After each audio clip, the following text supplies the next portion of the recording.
आप सल्लल्लाहु अलैहि वसल्लम मदीना में ओहद के पहाड़ पर खड़े थे और उनके साथ इस्लाम के 3 बड़े खलीफा अबू बकर, उमर और उस्मान रज़ी अल्लाह तआला अन्हु भी थे। लेकिन अचानक एक ज़लज़ला आया और ओहद का पहाड़ हिलने लगा और आप सल्लल्लाहु अलैहि वसल्लम ने कहा, ऐ ओहद के पहाड़, रुक जा, तेरे ऊपर एक नबी, एक सदीक और 2 शहीद खड़े हैं। इस हदीस के बाद आप सल्लल्लाहु अलैहि वसल्लम फौत हो गए, लेकिन हजरत उमर अपनी पूरी जिंदगी उनकी ये बात भूल नहीं सके। इसीलिए अपनी पूरी खिलाफत में हजरत उमर एक बहुत ही अजीब दुआ मांगा करते थे कि या अल्लाह, मुझे शहादत की मौत दे, लेकिन शहादत भी ऐसी जो रसूलुल्लाह सल्लल्लाहु अलैहि वसल्लम के शहर मदीना में मिले।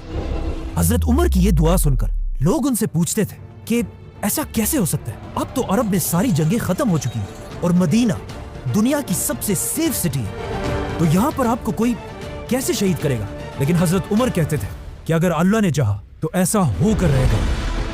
लेकिन हजरत उमर की शहादत दुनिया का कोई छोटा मोटा इवेंट नहीं था, क्योंकि शहीद होने से पहले हजरत उमर ने दुनिया की सबसे बड़ी एम्पायर बनाई थी।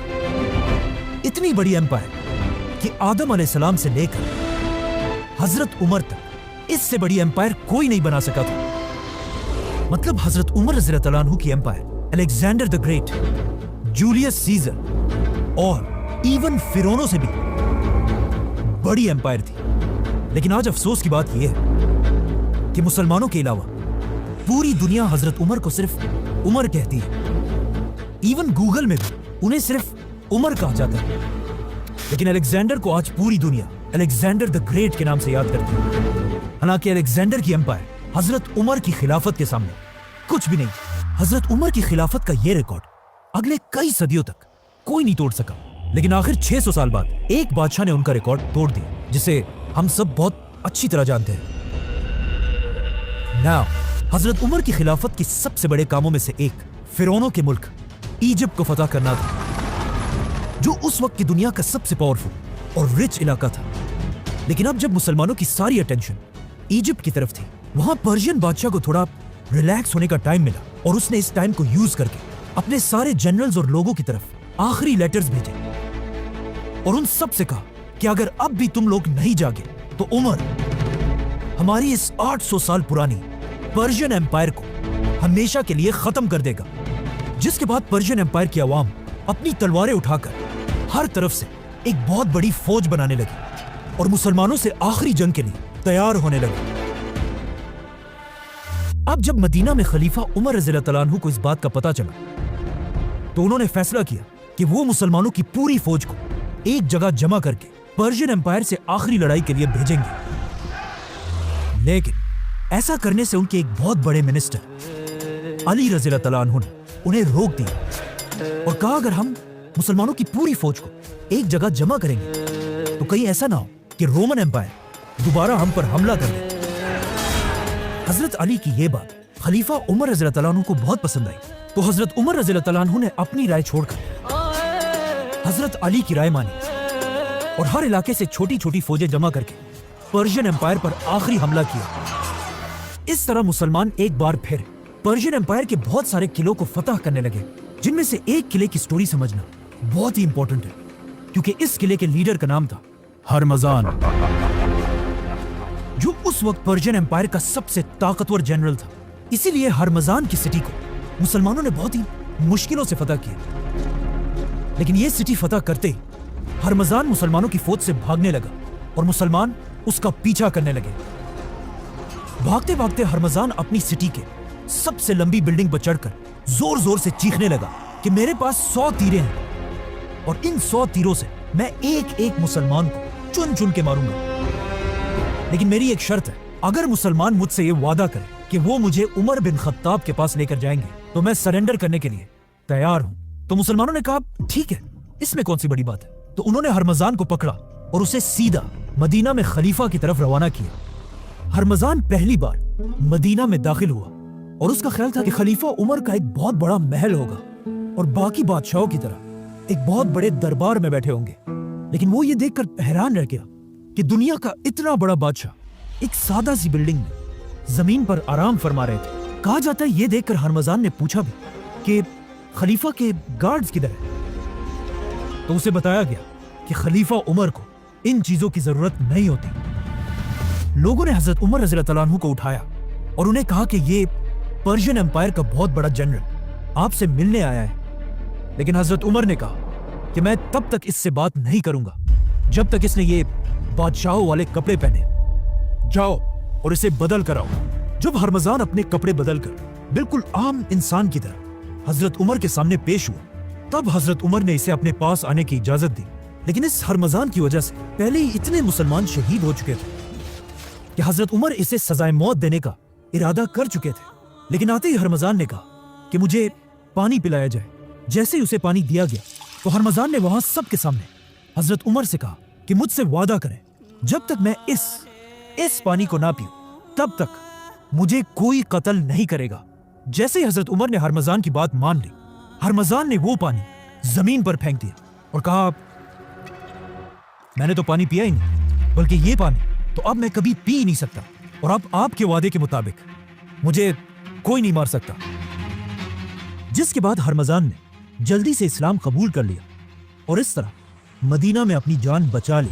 हजरत उमर ने भी यह देखकर हरमजान को माफ कर लिया, लेकिन उन्हें पता था कि हरमजान कोई आम इंसान नहीं है, बल्कि पूरी पर्शियन एम्पायर का आर्मी चीफ होने की वजह से हरमजान को इस एम्पायर के एक एक कोने का पता था। इसीलिए हजरत उमर ने हरमजान को मदीना में रहने की इजाजत दी, बल्कि पर्शियन एम्पायर के खिलाफ उसे अपना एडवाइजर भी बनाया। लेकिन हजरत उमर को इस बात का पता नहीं था कि एक दिन यही हरमजान उनकी शहादत में एक बहुत बड़ा रोल प्ले करेगा। आर्मी चीफ हरमजान की गिरफ्तारी का जब पर्शियन बादशाह को पता चला तो उसे बहुत गुस्सा आया, क्योंकि ये पर्शियन एम्पायर के लिए एक बहुत बड़ी बेइज्जती थी। तो उन्होंने और तेजी से अपनी फौज को जमा करना शुरू किया और आखिर पूरी पर्शियन एम्पायर से एक बहुत बड़ी फौज जमा करके ईरान की सिटी नाहवंद में मुसलमानों से आखिरी जंग लड़ने के लिए तैयार हो गए। अब यहां पे थोड़ी कंफ्यूजन है कि पर्शियन फौज के जमा होने की खबर हजरत उमर तक किसने पहुंचाई? पुराने गवर्नर साद बिन अबी वक्कास ने या नए गवर्नर अम्मार बिन यासिर रज़ियल्लाहु अन्हु ने, जो एक बहुत बड़े सहाबी थे और उनके माँ बाप ने सबसे पहले इस्लाम के लिए अपनी जान दी थी। हजरत उमर को जब इसका पता चला तो उन्होंने अपने सारे मिनिस्टर्स की एक मीटिंग बुलाई और उनसे पूछा कि हमें क्या करना चाहिए, जिस पर हजरत उस्मान ने उन्हें मशवरा दिया कि आपको खुद एक बहुत बड़ी फौज लेकर पर्शियन बादशाह से लड़ने के लिए जाना चाहिए। लेकिन हजरत अली ने कहा कि नहीं, खलीफा को मदीना में रहकर किसी और को भेजना चाहिए। तो हजरत उमर ने एक बार फिर हजरत अली रज़ियल्लाहु अन्हु की राय को पसंद किया और 30,000 की बड़ी फौज जमा करके उसे पर्शियन एम्पायर से आखिरी जंग के लिए रवाना किया, जिसके बाद नाहवंद में इस्लाम और पर्शियंस की आखिरी बहुत बड़ी जंग हुई और आखिर बहुत मुश्किलों से मुसलमान ये जंग जीत गए। लेकिन ये जंग इतनी खतरनाक थी कि यरमूक और कादसिया के बाद सबसे ज्यादा लोग इस जंग में मारे गए थे और मुसलमानों के जनरल नोमान बिन मुकर्रन भी इसी जंग में शहीद हुए थे।